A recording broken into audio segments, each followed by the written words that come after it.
This is why I didn't think property was for me. I've spent nearly a decade investing in property myself. I've helped thousands of other people invest in property also. In this video, I'm going to break down the real world examples of why I nearly fell out of love in property in 2021, how I've overcome those issues, and how I'm much better off now than I was before. So over the past 5 years, I've built a property sourcing company within South Wales. And in that time, we've seen build teams that have turned up on site and ended up running off with clients' money. I've had build teams run off with my own money as well. And it can become an absolute headache working with the right people, and it's painful. It's an expensive lesson. It means that you've got stress, time loss, expense loss, and a lot of general hassle.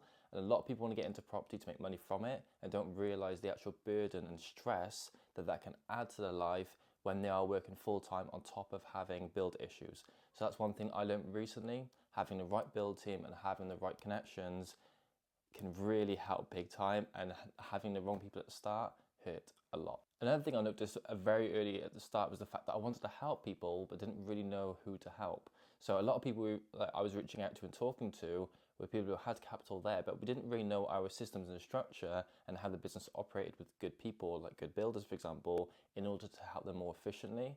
So it really helped us that once we had the building team sorted out, it really helped us divert to actually help investors better, because we could actually genuinely see we had a reliable build team there to support them. But obviously at the beginning, that wasn't the case. So we were talking to a lot of investors who we could try to help, but we didn't really know the structure, systems and team that were going to help them anyway. So yeah, having the right build team helped us a lot, and it meant that we could actually communicate and genuinely help investors in a less hassle way. So what ended up happening for a long period during this was that we had build teams that were running with clients' money. This was back 5 years ago now. We had ourselves who were trying to find investors to work with who had capital there, but we didn't know how we could actually help them efficiently. So I felt lost. I really did. The business wasn't cash flowing at all. I quit my job as a Sparky about over 5 years ago now to get into property full time. And then within a short space of time then, had no investors, had no people wanted to work with us, had no reliable build team. And it really did make you feel quite lost because you had no cash from business. You wanted to help people, which is the whole reason that I started property in the first place, was to work with people to build my portfolio alongside building theirs, simultaneous mentality, and we can do it because we didn't know what we didn't know. Quite simply, we didn't know how to market ourselves on social media. I was going to networking event after networking event after networking event, meeting people, and it was all pleasant conversations, but didn't really materialize at all. And this was the reality of it. So one of the biggest and best things I ever did was getting the right mentor. Now, the right mentor has meant everything to me along every stage. And one thing I can guarantee you guys is that I will always have a mentor. Regardless of where I am or how we grow, everything, the value of a mentor, I've realized through talking to other people, as being one of the best things I ever did. But it's one thing having a mentor, it's another thing having the right mentor. Because at the very beginning, with all due respect, the mentors were, you want to get a mentor really that is 4 or 5 years ahead of you with what you're actually doing. And that wasn't necessarily the case with the mentors I had at the time. It was more of a case of paying a large sum of money to them without really getting the after effects or the benefits, let's say, of them actually understanding the business you're trying to grow, which was a bottleneck that I didn't see at the time. You don't know what you don't know. So through getting the right mentor, we realized how to market properly, how to use social media properly, to really tell people what we do and how we could help them. Simultaneously, also finding the right build teams. Now that meant finding people with the right values, with the same values as us, trustworthy, communicative, actually being reliable and doing what they say they're going to do. And being efficient with time. If things are not on time or if there's issues there, communicating that so we can find solutions. Having a solution-based orientated mentality is everything to me, and everything as a company that we're trying to have a culture with. So that took time, trial and error, and I'm very glad now to say after many, many years, we've nailed it.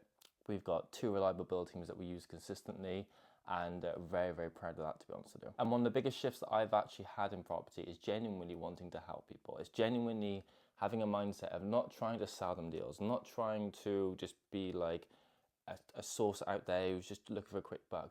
Genuinely wanting long-term relationships with clients. When I say clients, I mean investors who are actually wanting to build a portfolio with someone reliable, with a reliable team, etc. Actually having their best interest at heart. And it's not about kind of making a quick fee off it, trying to sell a deal or something and having a short-term mindset. Almost all the clients we now work with over the past 3 years, where we've really built a strong foundational team, are people who are on their 4th, 6th, 5th, 7th project with us. They're wanting to actually build a portfolio, which is the whole point of actually getting into property. If you want to build a portfolio, is to actually build it, not to scattergun it. And it's also a case of wanting to actually work with good people who communicate well, who show respect, and are solution orientated and not just giving you bad news all the time. Even though bad news can come. Bad news is part of property. It's a reality check, but it's also having a solution-based mentality to resolve that. So having the same values as people and actually wanting to help them has been fundamental for us, and it's really helped us doing what we actually set out from the beginning, which is genuinely help people build a portfolio alongside us building our portfolio, which is what we do. So this actually feeds me nicely onto our model, because at the end of the day, the whole point of finding the build team and the whole point of working with the right people, the right investors, solicitors, brokers, etc., was because of our model. Now, something my mentor taught me a long time ago was to just nail one strategy. When I say strategy, I mean BR, HMO, SA, commercial. One of the most common mistakes I see people make, and one of the mistakes I made myself at the start, which made this whole video relatable, was because I was trying to do a bit of this and a bit of that, and it's the wrong way to go, guys. Believe me, I've done this for nearly a decade now, even though I look 12 years old. I've done this for nearly a decade now, and I promise you, stick to one strategy, nail it. They all work.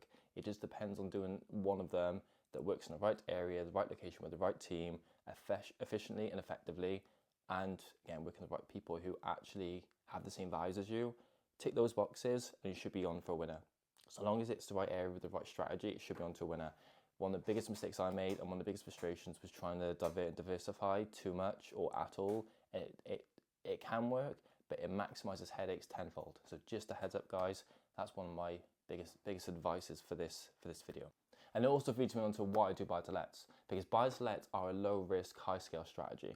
There's no point in, when you're building a portfolio, doing 1 or 2 buy-to-lets. It's a case of the only way to do a buy-to-let effectively is to have a large enough portfolio where you've got 10 buy-to-lets, let's say, for example, because if you've got an issue with 1 or 2 of them, you've got a cash flow in portfolio that counteracts the issues, i.e. you've got a cash flow in portfolio that any cash flow issues over here will mitigate that. That's why we love buy-to-lets. Also, buy-to-lets will always be needed. You can, HMOs and SAs, if there's an economic situation, they go out the window. If there's COVID 3.0, SA goes out the window. Buy-to-lets will always be needed. People need a home. At the end of the day, people need a home. There's a lack of housing and a massive demand for the supply of them. There's a massive housing shortage, and that will only get worse. So as a long-term investment legacy portfolio strategy, buy-to-lets will always be there, and it's why I only do buy-to-lets. I do flips, but if that is a buy and hold strategy, I only do buy-to-lets for people, and it's one of the most effective methods at scale. And again, this falls back onto having a reliable build team, because if you've got a reliable build team, then you can mitigate risk, you mitigate cost issues and time frames, so that your actual plans are on track, you've got your project on track, and it means you're actually effectively building a portfolio with a reliable build team who solves things. That's why our whole service is based upon building buy-to-let portfolios aggressively in South Wales that can actually scale up aggressively. And it means that you're mitigating risk, time, and doing it in a low-risk way. That means you've got one tenant on the back end once you actually rent it out, and you can still recycle your capital through doing so. So if you want to reach out to us to book a call with us because you like the idea of building a buy-to-let portfolio, you see the benefits of it, and you really want to make a cash flow and legacy portfolio that you can then pass on to their kids and basically reduce your working hours and build a cash flow asset that's actually going to help you in the long run, then booking a call with us. There's a link in the description to the video to booking a call with us where we can sit down, have a chat, see how we can help you. We make 5-year plans for every client. The reason being that we want long-term visions with everyone, where we can see, okay, you're here now. How can we genuinely help you to get to point B, point Y? What is your goal? What is your financial goal? What is your kids' goal? What is your vision for your children? How can we really help you get there and build your equity in a portfolio up to that as well? That's the whole point of building a portfolio, guys. Cash flow, equity, and to build a long-term legacy. It should be the way to do it. So if you like this video at all, subscribe, like, and comment below if you got any improvements. But I hope you guys enjoyed it.